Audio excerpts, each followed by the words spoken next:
Assalamu alaikum, this is Maria Zulfikar welcoming you all to the English news from Btv-Chattogram. Let's begin with the headlines. Schedule of 13 national polls to be announced this week, says EC Sanaullah.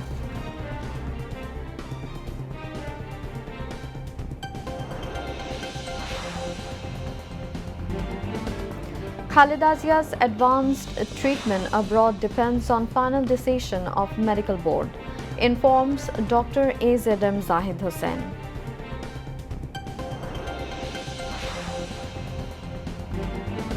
BNP does not believe in dividing state and society through religion, comments BNP Secretary General.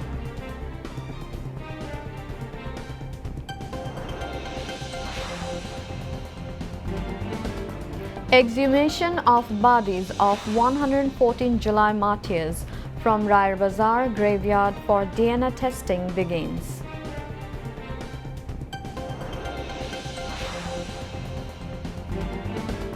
Next hearing of framing charges against Sheikh Hasina and 13 others in enforced disappearance and torture set on December 9.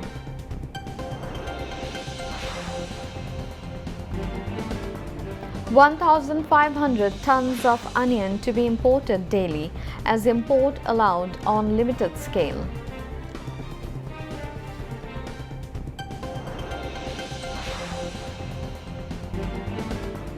Russia launches largest aerial assault on Ukraine as Ukrainian President Zelensky signals progress in talks with US on ending war.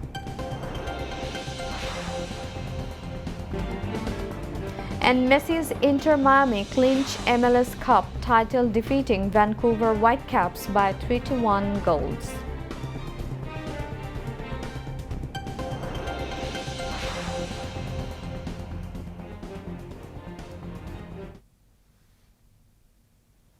Viewers, those were the headlines. Now moving on to the details. The schedule for the 13th National Parliamentary Election will be announced within this week. Election Commissioner, retired Brigadier General Abul Fazl Muhammad Sanaullah said this while briefing the reporters after the meeting at the meeting room of the Election Commission in the capital today. The EC said for this purpose, letters will be sent tomorrow to Bangladesh Television and Bangladesh Betar for the recording of the schedule announcement. He said that during the 13th National Parliamentary Election, the voting time will be extended by 30 minutes in the morning and 30 minutes in the afternoon, a total of 1 hour. Voting will begin at 7:30 a.m. instead of 8 a.m. and will end at 4:30 p.m. instead of 4 p.m. Sanaullah informed that this decision was taken at the 10th regular meeting of the current commission today. Chief Election Commissioner A.M.M. Nasiruddin presided over the meeting where 4 election commissioners, the Senior Secretary of the Election Commission and relevant officials were present. He said in polling rooms where space permits, there will be multiple secret booths. However, where it is not possible to install additional booths, one separate booth will be arranged. Bangladesh টেলিভিশনের কাছে আগামীকালকে পত্র প্রেরণ করা হবে। আমাদেরকে যেহেতু দুটো নির্বাচন একসাথে অনুষ্ঠান করতে হচ্ছে, জাতীয় সংসদ নির্বাচন এবং গণভোট, এটা সময় ম্যানেজমেন্টে নিয়ে আপনারা জানেন আমরা একটা মক ভোটিং করেছিলাম, সেইটার অভিজ্ঞতা প্লাস মাঠ পর্যায়ে যারা ইতোপূর্বে ভোট অনুষ্ঠান করেছেন তাদের অভিজ্ঞতা বিবেচনায় নিয়ে কয়েকটা সিদ্ধান্ত গ্রহণ করা হয়েছে। এক নম্বর হচ্ছে যে সকল কক্ষে স্থান সংকুলন হবে সে সকল কক্ষে একাধিক আপনার মার্কিং প্লেস অর্থাৎ সিক্রেট বুথ, যেখানে ভোটার ছাপ দেন সেই সিক্রেট বুথ স্থাপন করা হবে। যেখানে সিক্রেট বুথ আর বাড়ানোর জায়গা নাই সেখানে প্রয়োজনে একটা আলাদা বুথই করতে হবে। আমরা ভোটের সময় 1 ঘন্টা বাড়ানোর সিদ্ধান্ত নিয়েছি, সকালে আধা ঘন্টা এবং বিকেলে আধা ঘন্টা, অর্থাৎ এখন ভোট শুরু হবে সকাল 7:30টায় এবং চলবে বিকাল 4:30 পর্যন্ত।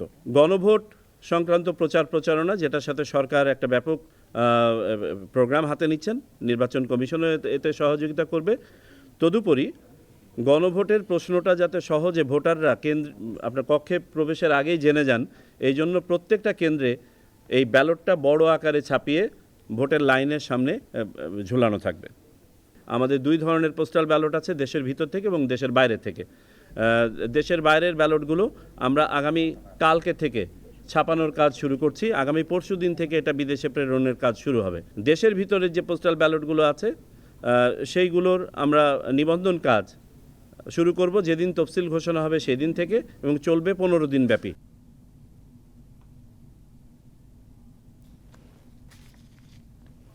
BNP chairperson and former Prime Minister Khaleda Zia, who is undergoing treatment at Evercare Hospital in the capital, is in stable condition. Her personal physician, Dr. A.Z.M. Zahid Hussain, said this during a briefing in front of Evercare Hospital yesterday. Dr. Zahid said the air ambulance is ready. However, whether Khaleda Zia will be taken abroad for treatment depends entirely on her physical condition, and that remains the top priority. Khaleda Zia has been receiving treatment at Evercare Hospital for the past 14 days. She was admitted to Evercare Hospital on the night of November 23 after experiencing breathing difficulties. A medical board comprising local and foreign specialists led by Professor Shahabuddin Talukdar is overseeing her treatment. Regarding the former Prime Minister's treatment, Zahid Hussain added that the air ambulance from Qatar could not arrive due to technical issues. The medical board members had also decided in an emergency meeting that it would not be appropriate to travel at that time. Zahid Hussain further said that ensuring Khaleda Zia's treatment-related safety is now the top priority. Both local and foreign doctors responsible for her care and focusing primarily on her physical condition. BNP Secretary General Mirza Fakhrul Islam Alamgir said BNP does not believe in dividing the state and society through religion, but a group wants to create a path for division in the name of religion. He made these remarks in the inaugural speech of a 3-day workshop titled Bangladesh Nationalist Party BNP's Plan to Build the Country at the Krishibid Institution Bangladesh KIB Auditorium in the capital today. BNP Senior Joint Secretary General Ruhul Kabir Rizvi presided over, while Btv-Chattogram President Rakibul Islam Rakib and others addressed the workshop. Mirza Fakhrul said the country must be taken forward by overcoming all evil attempts, and in this regard, the Btv-Chattogram will work as a vanguard. Prayers were offered at the workshop seeking the recovery of BNP chairperson Begum Khaleda Zia. The Criminal Investigation Department CID of police has begun exhuming bodies from the Raater Bazaar cemetery in the capital to identify 114 martyrs of the July uprising. CID Chief Additional IGP Muhammad Sibgatullah said the exhumation and DNA sampling of the bodies of the martyrs will be carried out in full compliance with international protocols. He said this during a briefing at Raater Bazaar regarding the identification process of the unknown martyrs killed in the July movement. CID chief said it is believed more than 114 bodies are buried in this cemetery. After DNA profiling, if any identity is confirmed, the bodies will be handed over to the families upon their request, he added. On August 4, Dhaka Chief Metropolitan Magistrate Muhammad Mustafizur Rahman ordered the exhumation of 114 bodies in response to a petition filed by Mohammadpur Police Station Sub-Inspector Mahidul Islam. According to the court order, the decision was taken to identify the unknown individuals who were killed in the July 2024 mass uprising. Last year, during the anti-discrimination movement, 114 martyrs were buried anonymously at the Raater Bazaar cemetery in Mohammadpur. The International Crimes Tribunal has set December 9 as the next date for the hearing on the formal framing of charges against Sheikh Hasina and 12 others in a case related to enforced disappearance, detention, and torture at the Joint Interrogation Cell during the 1.5 decades of the fascist rule of the Armed League. The date was fixed today after the first day of hearings at Tribunal 1, led by Justice Ghulam Murtuza Muzumdar and comprising 2 other members. Earlier at around 10 a.m., the accused were brought to the tribunal from the temporary prison at the cantonment in a special prison van. A total of 13 individuals, including Sheikh Hasina, Tariq Ahmed Siddiqui, and 3 army officers, are accused in this case. During the hearing on charge framing, Chief Prosecutor Muhammad Tajul Islam presented before the tribunal the background of 5 charges relating to the disappearance of 26 complainants. Meanwhile, testimony continued for the 3rd day in the case against Hasanul Inu, who faces 8 charges of crimes against humanity, including 6 murders committed in Kushtia during the July uprising. The testimony began in the morning at Tribunal 2 of the International Crimes Tribunal headed by Justice Nuzrul Islam Chaudhry along with 2 other members. Today, the tribunal recorded the deposition of police officer Kamrul Hussain, who testified as the 3rd witness and as a Caesar least witness in the case. On the previous 2 days, testimony was recorded from July fighter Raisul Haq and Caesar least witness prosecutor Tanvir Hussain Zoha. According to the 39-page formal charge of this case, testimony from 20 witnesses is scheduled to be recorded. Additionally, in the case concerning crimes against humanity committed during the July uprising, former Law Minister Anisul Haq and Salman F. Rahman, advisor to the ousted Prime Minister Sheikh Hasina on private industry and investment, were produced before the tribunal. A total of 14 accused in 5 separate cases were presented before the tribunal this morning. Permission to import onions will be given on a limited scale from today to keep the onion market bearable. 50 import permit IPs will be issued daily. Each IP will be approved for a maximum of 30 tons of onions. This information was given in a press release of the Ministry of Agriculture yesterday. It also said only those importers who have applied for export permits from August 1 to date will be able to resubmit the application. An importer will get the opportunity to apply only once. This activity will continue till reordering is issued. 31 personnel, including 2 women, have been commissioned to midshipmen in the Bangladesh Navy. The winter presidential parade was held at the Bangladesh Naval Academy in Chattogram on the occasion today. Chief of Naval Staff Admiral M. Nazmul Hussain visited the parade and took the salute as the chief guest. Later, he distributed awards among the meritorious midshipmen. Midshipman Syed Tahsin Ahmed received the Sword of Honor as the most smart midshipman, and Midshipman S.M. Abrar Ubaid received the Navy Chief Gold Medal. Speaking at the event, the Navy Chief said, "In line with the current competitive world, the Bangladesh Navy is moving forward to increase its own capabilities as a technology-based 3-dimensional force through training, addition of modern platforms, and innovation of its own technology." He called upon the new officers to perform their duties relentlessly with patriotism and devotion to duty. High-ranking military and civilian officials and dignitaries were present at the event. Now, international news.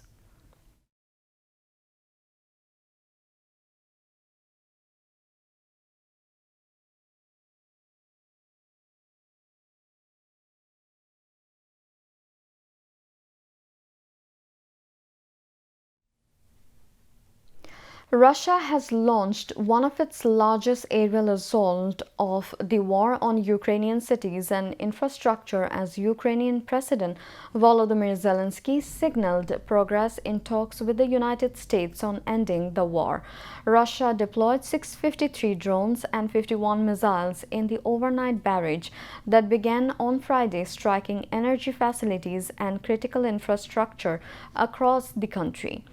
Ukrainian Minister of Internal Affairs Ihor Klimenko confirmed that at least 8 people have been wounded in the attacks, which had hit 29 separate locations. The assault temporarily severed power to the Zaporizhzhia nuclear plant. A joint statement released on Friday acknowledged that real progress towards any agreement depends on Russia demonstrating serious commitment to long-term peace, including steps towards de-escalation. The death toll from an attack by the Rapid Support Forces (RSF) on a kindergarten and other sites in the Sudanese state of South Kordofan has risen to at least 114 people, including 46 children. The executive director of Kalogi locality said on Saturday that at least 71 people were killed in an initial attack on Thursday. Sudan Doctors Network said in a statement late on Friday that paramedics reporting to the scene were targeted in a second unexpected attack.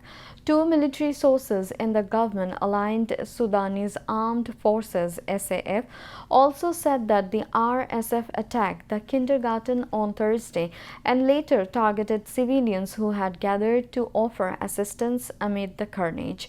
News agencies said the city's hospital and a government building were also bombed. Israeli air raids have hit Maghazi camp in central Gaza. Earlier, Israel's army killed 7 Palestinians in northern Gaza, including a 70-year-old woman and her son.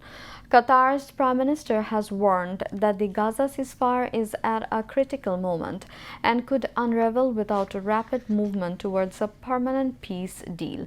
Syria's President Ahmed al-Shara has accused Israel of stoking regional tensions to divert attention from the horrifying massacres it has committed in Gaza.